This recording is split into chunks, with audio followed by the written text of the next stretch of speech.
Dubai news one ने अब तमाम लोगों को वेलकम करती हैं। यूएई के तमाम बड़े एयरपोर्ट्स पर एक नया सिस्टम जो है वो शुरू हो चुका है।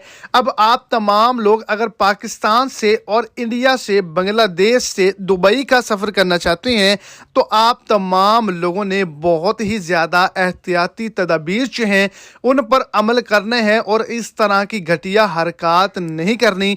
आज के दिन करीबन 150 पाकिस्तानियों को दुबई एयरपोर्ट से डिपोर्ट कर दिया गया है।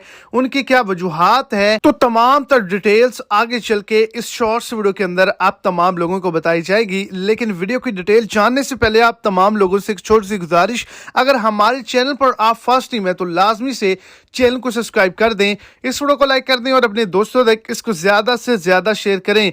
तो आपको बताता चलूं कि अगर आप तमाम लोग किसी भी किस्म का फेक डॉक्यूमेंट कैरी करते हैं, चाहे वो कोरोना वायरस सर्टिफिकेट का हो, चाहे वो रैपिड पीसीआर टेस्ट हो, या फिर उसके अलावा कोई भी आपकी डिग्री हो, कोई भी आपका सर्टिफिकेट हो जिस पे आप काम के लिए गए हुए हैं, वो फेक नहीं होना चाहिए, नहीं तो आपको दुबई एयरपोर्ट से रिपोर्ट कर दिया जाएगा। एक नई डिवाइस आ चुकी है जिसमें आपका पासपोर्ट जो है वो डाला जाएगा और आप तमाम के जितने भी लीगल डॉक्यूमेंट्स होंगे वो सामने आ जाएंगे और फेक डॉक्यूमेंट होने की सूरत में आपको डिपोर्ट किया जाएगा।